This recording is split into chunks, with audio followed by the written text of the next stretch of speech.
Bienvenue dans ce tout nouvel épisode au podcast Le poids de la nuance parce qu'aujourd'hui, on va parler des deux principaux ennemis dans un contexte de perte de gras. Bienvenue au tout nouvel épisode du podcast Le poids de la nuance par Kinvolve Fitness. Ce podcast est pour tous ceux qui se sentent désinformés, désorganisés et démotivés en naviguant à travers le monde du fitness. Dans chaque épisode, la science et la pratique sont mis de l'avant, sous toutes leurs nuances, pour donner les meilleurs outils et les fondements derrière l'entraînement et la nutrition. Si tu cherches à t'investir dans ta transformation une fois pour toutes, ce podcast est pour toi. Il y a différents facteurs sur lesquels on a tendance à attribuer l'échec d'une perte de gras. Souvent, on va parler de l'âge, on va parler du métabolisme, on va parler du comptage de calories, du stress que ça occasionne, on va parler de la diminution de nos dépenses en énergie. Mais on a des difficultés souvent à identifier les deux principales choses qui font qu'on a tendance à ne pas réussir. Les deux principales choses qui ont tendance à rendre un déficit calorique très difficile et qui rendent par ce fait même la perte de gras difficile, c'est en premier les signaux de faim. Oui, les signaux de faim. Et le deuxième, les stratégies d'adaptation, le fameux coping. Qu'est-ce que c'est chacun d'eux? La faim, en fait, c'est vraiment un sentiment. C'est une sensation qu'on va avoir. On peut avoir une faim qui est une faim qui est physiologique, avec une faim vraiment qui se manifeste avec des caractéristiques qui sont physiques, et on a une faim qui peut être émotionnelle. Fait que là où est-ce qu'on va avoir davantage une certaine forme d'obsession sur la nourriture ou qui va être en réponse à une émotion. Par la suite, les stratégies d'adaptation, qu'est-ce que c'est? C'est notre réponse face à des stress. Parce que dans un contexte de perte de gras, c'est rarement lorsque tout va bien que ça devient difficile de suivre un déficit calorique, de suivre une structure alimentaire précise. C'est vraiment quand on vit des difficultés, des défis soudains, comme par exemple si on a du stress au travail, on a du stress au niveau de la famille qui fait qu'on a tendance à être moins assidu au niveau de notre plan de match. Donc, l'objectif aujourd'hui, c'est vraiment de décortiquer un peu étape par étape. Donc, l'objectif aujourd'hui, c'est de déterminer c'est quoi ces deux ennemis-là et comment est-ce qu'on peut les affronter pour réussir notre perte de gras. Commençons par comprendre les signaux de faim. Comme j'ai dit tantôt, on a deux principaux signaux de faim, deux types différents. Et je vous dirais que même il pourrait y en avoir plus, mais pour des raisons de simplicité, aujourd'hui, on va se concentrer sur la faim qui est physiologique et la faim qui est émotionnelle. Comme je disais tantôt, la faim physiologique, c'est vraiment quelque chose qui est un ressenti et qui a des aspects, des caractéristiques qui sont physiques. Comme par exemple, on va sentir un inconfort au niveau abdominal, on va avoir des gargouillements, on va entendre le ventre de quelqu'un d'autre gargouiller, puis le premier réflexe, c'est de dire « Oh my God, est-ce que tu as faim? » Donc, on a vraiment des signaux qui sont physiques. On va sentir qu'on a la salive qui devient plus sèche de toute manière. On va être attiré par les odeurs. Il va vraiment avoir des choses qui sont physiques quand on a faim. On va y penser, bien entendu, aussi. Dans ce contexte de faim émotionnelle, on va avoir pas nécessairement les signes physiques de la faim et on va avoir surtout une obsession sur la nourriture. Pour savoir si on a une faim qui est émotionnelle et non nécessairement physiologique, il faut faire un test qui est vraiment le fun, puis que je vous dis, vous allez peut-être être comme « Wow, est-ce que c'est vraiment efficace? » Mais ça s'appelle le test de la pomme. Vraiment, ça a l'air anodin, mais écoutez jusqu'au bout. Donc, c'est quoi le principe du test de la pomme? C'est que lorsqu'on a faim, l'objectif principal, puis je parle d'une faim physiologique, l'objectif principal, c'est d'assouvir la faim. Donc, il faut se poser la question, est-ce qu'une pomme me comblerait? Fait que là, l'intention, c'est que si je mange une pomme, en réalité, si j'ai faim, je vais combler un trou, peut-être pour être prêt à manger mon vrai repas dans 2 heures. Dans le contexte d'une faim qui est physiologique, souvent, si on se dit « Hey, je vais être capable de manger une pomme puis je vais me sentir bien après », ben là, si on prend le temps de se poser la question, ça veut dire qu'on est probablement proche d'une faim qui est physiologique. Bien entendu, on veut s'assurer aussi d'avoir des caractéristiques physiques dans cette faim-là. Dans une faim qui est plus émotionnelle, si on se pose la question « Est-ce que je serais satisfait d'une pomme? » puis que la réponse ce serait « Oh mon Dieu, je voudrais dévorer une crème glacée » ou « Non, il faudrait que je mange encore », souvent, ça veut peut-être dire qu'on va avoir une tendance vers une faim qui est émotionnelle. Et là, souvent, la faim émotionnelle n'est pas un bon guide. Dans tous les cas, lorsqu'on est dans un contexte de faim, il faut trouver une solution. Parce que vivre la faim, c'est un inconfort. Et j'aime toujours le mentionner, mais dans un contexte de déficit calorique, c'est normal d'avoir faim. Par contre, on veut quand même trouver des stratégies pour l'éviter. Dans un contexte de faim, il y a plusieurs choses qu'on peut faire. Pour l'éviter, en fait, on va parler plus pour éviter la faim. Donc, dans un contexte de déficit calorique, il faut savoir qu'on restreint la quantité de calories. Donc, ce qui est important, c'est pas nécessairement la quantité de calories qu'on va manger parce que ça va varier d'un individu à l'autre, mais c'est quel volume d'aliments on peut manger. Parce que pour assouvir la faim, il y a une composante, oui, physiologique, mais il y a une composante aussi mécanique. Donc, il faut qu'on remplisse notre estomac, notre tract digestif aussi, pour qu'on ait les signes mécaniques, physiques de la satiété qui fait qu'on n'a plus faim. Donc, c'est pour ça qu'on a tendance à privilégier des aliments qui sont faibles en calories, mais qui ont un gros volume. Donc, c'est pour ça qu'on parle souvent de manger plus de légumes dans un contexte de déficit calorique, qu'on propose de manger des aliments qui sont entiers, parce que si, par exemple, on prend les fameux muffins du Costco. Les muffins du Costco, c'est 600 calories. Puis même, je pense que c'est 800 si je ne me trompe pas, mais ça fait longtemps que je n'ai pas révisé mes muffins Costco. Bref, c'est énormément de calories et je pourrais avoir un repas complet. Si on s'attend à un muffin de Costco, oui, c'est gros, mais c'est pas énorme. Mais je pourrais avoir un repas complet pour 600 calories avec 150 g de riz, 150 g de poulet, avec des beaux légumes, bref, j'aurais une grosse assiette. Si on regarde l'assiette complète et le muffin, posez-vous la question, si je mange l'un ou l'autre, lequel j'aurai le moins faim après? Donc, c'est pour ça qu'on a tendance à recommander des aliments qui sont entiers dans un contexte de déficit calorique. Pas parce que le muffin n'aurait pas sa place dans une diète, simplement parce que c'est beaucoup plus dense en calories et qu'il y a des risques que, justement, si on a une quantité réduite de calories dans une journée, qu'on ait encore faim après un muffin. Donc, la première étape dans un contexte de faim, c'est de prioriser des aliments qui sont plus volumineux et moins denses en calories. Par la suite aussi, pour diminuer les signaux de faim, qui sont nos pires ennemis, parce que souvent, ce qui fait qu'on n'est pas capable d'adhérer à une structure alimentaire, c'est qu'on a faim à répétition. Donc, pour éviter la faim, une chose qu'on veut, c'est aussi augmenter notre apport en protéines. J'en parle souvent, fait que je ne ferai pas une grosse explication autour des protéines parce que je pense que j'ai dû en parler comme 6 à 10 fois avec Jérémy dans notre podcast. Mais la protéine, ça a un effet un effet positif au niveau de la satiété. Pour vous savoir quelle diète fonctionne dans un contexte de perte de gras, on va se référer un peu plus à la science. Et ce que la science a remarqué, c'est que la majorité des diètes qui sont hautes en protéines, indépendamment du fait qu'ils sont low carb, ça veut dire faible en glucides, ou low fat, faible en lipides, a un impact bénéfique au niveau d'une perte de gras, au niveau des performances d'une perte de gras. Parce que la protéine aurait un effet sur la satiété, mais aussi un effet protecteur au niveau de la masse musculaire. Mais aujourd'hui, on parle de faim, donc on va se concentrer sur la satiété. Donc, dans cette optique-là, pour diminuer la possibilité d'avoir des faims, on va vouloir s'assurer d'avoir de la protéine à chacun des repas. Et si on fait là, le test rapide, si je vous dis, OK, est-ce que vous êtes capable de manger, je ne sais pas, une assiette de pâtes versus une assiette de poulet, il y a de fortes chances que ce soit plus facile pour vous de manger une assiette de pâtes que de passer à travers une assiette de poulet. Simplement parce qu'il y en a un qui, on s'entend, le poulet, on en mange généralement pas en aussi grande quantité, mais parce que ça a un effet aussi qui est rassasiant. Donc, c'est pour ça qu'on a tendance à privilégier des diètes qui sont riches en protéines, indépendamment qu'ils soient faibles en glucides ou faibles en lipides, dans ce contexte de perte de gras pour créer un déficit calorique. Fait que ça, c'est une des choses que vous pouvez faire pour prévenir la faim, qui sera quand même votre pire ennemi, c'est d'augmenter votre apport en protéines. Une autre chose qu'on peut faire pour essayer de prévenir la faim, c'est qu'on veut principalement améliorer notre sommeil. On a 2 hormones qui sont responsables de la satiété ou de la faim. On a la leptine qui est responsable de la satiété et on a la gréline qui est responsable de la faim. Et dans ce contexte, parce qu'on manque de sommeil, particulièrement quand on manque de sommeil de manière chronique, on va avoir un débalancement hormonal entre la leptine et la gréline qui fait qu'on va avoir une diminution de la leptine qui va faire qu'on va avoir tendance à moins se sentir rassasié et qu'on va augmenter la gréline aussi qui va avoir tendance à augmenter la faim. Et ça a une composante très logique derrière ça. Parce que quand on manque de sommeil de manière chronique, on va aussi avoir le réflexe de manquer d'énergie, entre guillemets. Et pour compenser cette demande en énergie supplémentaire, parce que si on manque de sommeil de manière chronique, c'est parce que on dort moins et donc on a plus de temps où est-ce qu'on est éveillé. Et la demande en énergie, elle est vraiment différente quand on est dans un état de sommeil que dans un état d'éveil.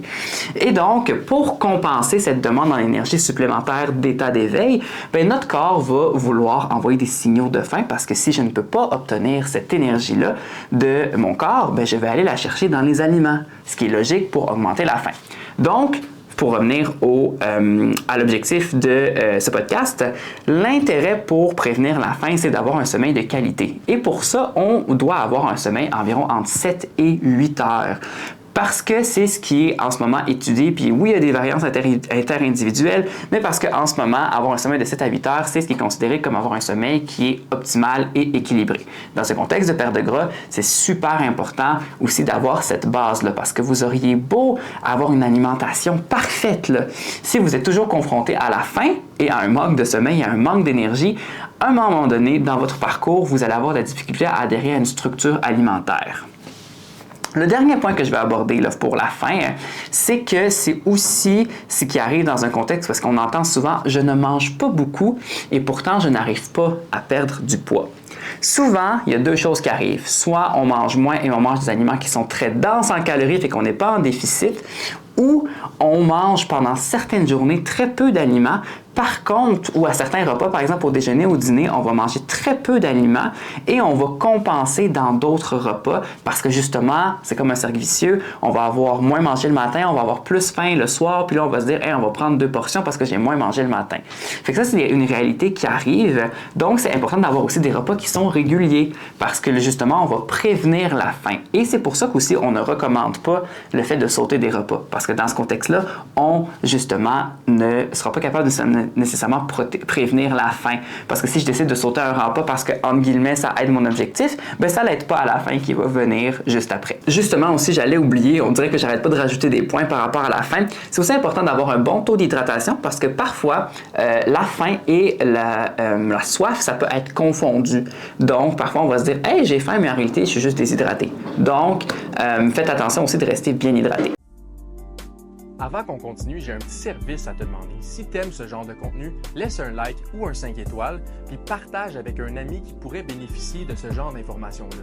Qui sait, tu pourrais peut-être nous aider à remplir notre mission de rattraper les erreurs du fitness une personne à la fois. Maintenant, on avait parlé, là, c'est beaucoup d'une faim, comment prévenir la faim, on a parlé de faim physiologique, puis là, on va parler aussi de faim émotionnelle, mais pas de manière directe. La faim émotionnelle, ça vient souvent aussi comme stratégie d'adaptation. Puis tantôt, vous avez remarqué, je vous ai parlé qu'il y avait 2 pires ennemis. Le premier, c'était la faim, et le deuxième, c'était les stratégies d'adaptation, ce qu'on appelle souvent du coping. Ce qui arrive souvent dans un contexte de perte de gras, c'est que c'est facile d'adhérer à une structure alimentaire, à des changements alimentaires, des nouvelles habitudes qu'on essaie de créer lorsque tout va bien. Par contre, lorsqu'on est confronté à un stress, pas que ce soit au niveau familial, que ce soit au niveau du travail, mais c'est là que justement on va avoir des stratégies d'adaptation, des stratégies de survie qui ne sont pas nécessairement les bonnes. Particulièrement lorsque nos stratégies d'adaptation sont reliées avec la nourriture. Donc, c'est là qu'on va pouvoir être victime de faim émotionnelle. Laissez-moi vous donner un exemple. Si je m'en vais travailler et je suis quelqu'un qui vit beaucoup de stress au travail qui ne contribue pas à mon bien-être, une manière pour moi de survie, c'est de pratiquer peut-être l'évitement, par exemple, fait que d'essayer de dire « Ah ben écoute, je ne veux pas régler la situation au travail et je vais vouloir quand même vivre du bien-être. » Donc, pour alléger le stress que je pourrais vivre au travail, je pourrais décider que moi, je vais me faire plaisir, j'ai eu une grosse journée, je veux aller au restaurant après, je vais me prendre une grosse bonne poutine. Pour ceux qui me connaissent, ils savent que je suis vraiment une fan de poutine, mais ça peut être une stratégie d'adaptation qui est vraiment réaliste. Vu que je vis un inconfort et un mal-être d'une certaine manière au travail, pendant la dernière semaine, ben, je vais me dire, écoute, je vais avoir besoin de me récompenser ailleurs pour vivre du bien-être à travers l'alimentation. C'est aussi une manière, tu sais, si je me dis, je vais avoir une belle journée, si j'ai eu une mauvaise journée au travail, je vais avoir une belle journée finalement, ben, je vais peut-être me commander une pizza le soir, par exemple. Donc, souvent, les stratégies d'adaptation, surtout lorsqu'elles sont orientées autour de l'alimentation, ça peut nuire à un déficit calorique et ça peut nuire à nos objectifs à nous. Donc, en présence de stratégies d'adaptation qui pourraient nuire à nos objectifs, il y a une chose qu'il faut faire, c'est identifier les facteurs stressants. Et là, ça a plus une composante psychologique parce que on s'entend, Concrètement, créer un déficit calorique de manière logique et rationnelle, c'est assez simple. Par contre, qu'est-ce qui fait qu'on a la difficulté à adhérer à une structure alimentaire? Il y a une composante psychologique. Et c'est pour ça que c'est important d'identifier les facteurs stressants de notre quotidien. Et c'est pas pour rien que chez Kinvolve, on demande souvent c'est quoi ton niveau de stress qui est perçu et c'est quoi particulièrement les facteurs qui sont aggravants ou les facteurs qui contribuent à diminuer le stress. Parce que si on arrive à identifier les facteurs qui sont stressants, bien, on peut, essayer de trouver des solutions par rapport à ça une fois qu'on a une prise de conscience, mais aussi, c'est possible, une fois qu'on a identifié les facteurs stressants, de changer les stratégies d'adaptation qu'on pourrait avoir.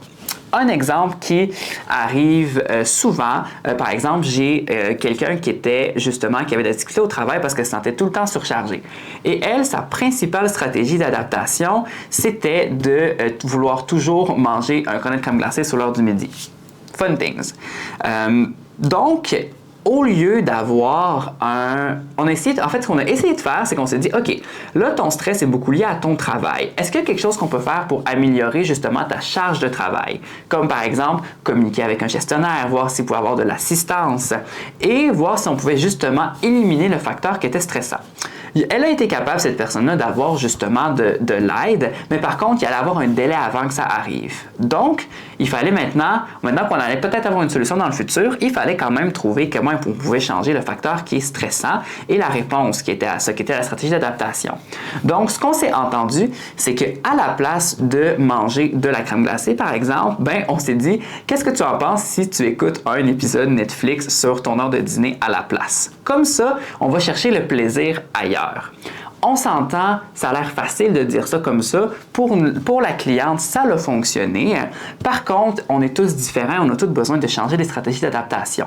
Parfois, quand on vit un stress, une stratégie d'adaptation qui peut être efficace, c'est qu'au lieu d'associer avec la nourriture, de dire hey, « je vais manger mes émotions », ça va être « écoute, mais je vais aller prendre une marche », par exemple. C'est un effort qui est conscient, puis on s'entend qu'il faut justement être détaché de la récompense parce que, puis c'est pas nécessairement facile, mais c'est sûr qu'entre une marche, si vous me demandez honnêtement, entre une marche puis manger de la crème glacée quand on vit une émotion difficile, même moi, je vais vouloir aller manger de la crème glacée. Par contre, il faut aussi rationaliser puis de se dire que ça ne va pas régler le problème.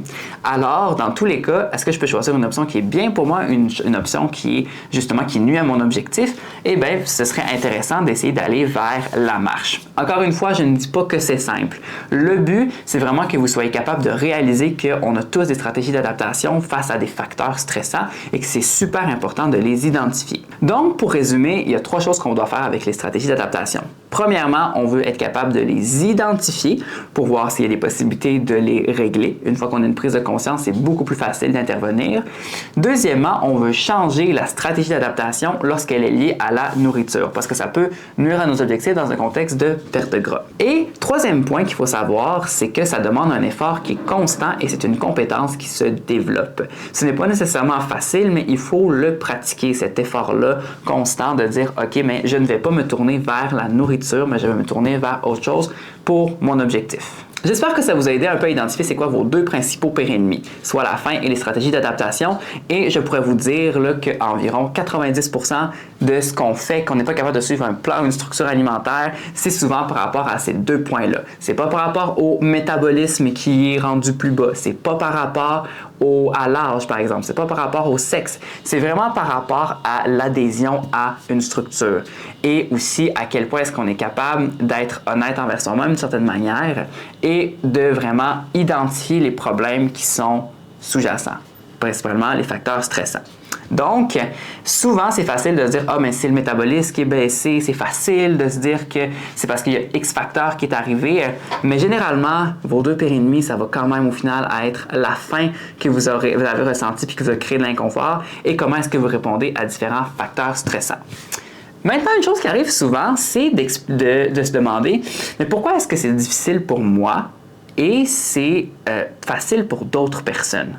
Et ce que je veux prendre le temps de faire réaliser à tout le monde, c'est qu'on vient tous de contextes et de milieux différents. On n'a pas tous justement les mêmes stratégies d'adaptation liées à la à nos différents facteurs stressants. Comme par exemple, moi personnellement, lorsque j'ai un facteur, mettons en toute transparence, si je vis beaucoup de stress, ben, je vais vouloir me tourner plus vers des activités plaisantes comme écouter des animés ou jouer à des jeux vidéo par exemple. Ben, moi, c'est une manière qui me relaxe, c'est une stratégie d'adaptation. Donc, mais il y a d'autres personnes que ça va être d'aller courir, il y en a d'autres que ça va être justement de manger. Donc, on a tous des facteurs stressants différents, des stratégies d'adaptation qui sont différentes, qui fait qu'on n'a pas les mêmes enjeux. Quelqu'un qui a des stratégies d'adaptation basées sur l'alimentation va avoir beaucoup plus de difficultés à perdre du gras que quelqu'un que ses stratégies d'adaptation c'est basé sur faire du sport, par exemple, ou n'importe quelle communication. Donc, il faut avoir ça en considération. Il faut aussi imaginer qu'on n'a pas tous le même contexte familial et culturel. Par exemple, quand on a un contexte familial où est-ce qu'on a toujours mangé la même chose, ou une alimentation qui est plus riche en glucides et en lipides, indépendamment de la source, même parfois, on ne part pas du même endroit. Si on part d'une famille où est-ce qu'on a toujours mis de l'avant la consommation de légumes, la consommation de fruits, on n'avait pas beaucoup, par exemple, de gâteries à la maison, de cochonneries, ben souvent, c'est plus facile dans ce contexte d'une perte de gras, puis souvent, on a moins de gras à perdre parce qu'on vient d'un milieu qui est culturel et familial qui est différent. Une autre chose qu'il faut savoir aussi, c'est que dépendamment de notre surcharge pondérale, fait que la quantité de poids qu'on a en trop, on n'a pas les mêmes enjeux d'une personne à l'autre. Donc, par exemple, quelqu'un qui pèse 300 livres, elle va avoir les signaux de faim de quelqu'un qui pèse 300 livres. Et c'est vraiment des signaux de faim qui sont liés à la demande en énergie du corps. Parce qu'avoir du tissu graisseux, oui, c'est demandant en énergie. Donc, une personne qui pèse 300 livres et qui décide de perdre du gras, bien, elle doit être confrontée à ces signaux de faim qui correspondent à 300 livres. Donc, même si elle va commencer à perdre du gras, par exemple, elle perd 50 livres, bien, elle va encore avoir les signaux de faim d'une personne qui pesait 300 livres. Donc, c'est vraiment pas facile, dépendamment de où on part, et ça devient quand même un enjeu qui est différent d'une personne à l'autre. Donc, il faut toujours avoir ça en considération, et c'est pour toutes ces raisons-là qu'on ne part pas tous du même endroit et qu'on ne peut pas se comparer. Autant au niveau de où est-ce qu'on est rendu, de savoir à quel point est-ce que c'est difficile pour nous comparé à d'autres, pourquoi est-ce que certaines personnes perdent 30 livres en 6 mois puis d'autres personnes en perdent juste 12, c'est parce qu'on n'a pas le même background, on n'a pas les mêmes enjeux. Donc, il ne faut pas se mettre de pression, il faut vraiment être en accord aussi avec être honnête avec soi, puis être en accord avec les expériences qu'on a eues, avec les enjeux, les facteurs stressants qu'on a pour trouver des solutions et y aller à votre rythme. Vous n'avez pas à vous mettre plus de pression que ça. Et ça fait donc le tour de vos 2 pires ennemis dans un contexte de perte de gras. Et je souligne vraiment l'importance de ces 2 ennemis-là parce que ça va vraiment faire 80-90% de vos principaux défis. Donc, si on peut réduire la faim puis changer nos stratégies d'adaptation, réduire nos facteurs stressants qui nécessitent des stratégies d'adaptation, vous allez avoir une perte de gras qui est beaucoup plus facile. Et sachez que vous n'êtes jamais à l'abri de la faim ou des stratégies d'adaptation, c'est important de les considérer. Si vous avez des questions par rapport à l'épisode de podcast qu'on a parlé ou si vous avez d'autres enjeux où vous vous sentez interpellé par ça, n'hésitez pas à m'écrire sur Instagram à coachsim.knvl et même à coachj directement, mais s'il n'était pas là dans l'épisode aujourd'hui, vous pouvez lui écrire directement à coachj.knvl puis ça va nous faire plaisir de vous répondre et notre but, c'est vraiment de vous partager de l'information et aussi d'avoir vos feedbacks et vos suggestions. Ça nous fait vraiment plaisir quand vous nous écrivez et que vous nous disiez « Hey, j'ai écouté votre podcast, ça m'a full aidé » ou « J'ai écouté votre podcast, j'ai trouvé ça super intéressant », dites-le nous, ça nous fait plaisir, puis nous, ça fait partie de notre projet de continuer à en faire, à éduquer davantage et de partager les connaissances. Sur ce, on se voit lundi prochain.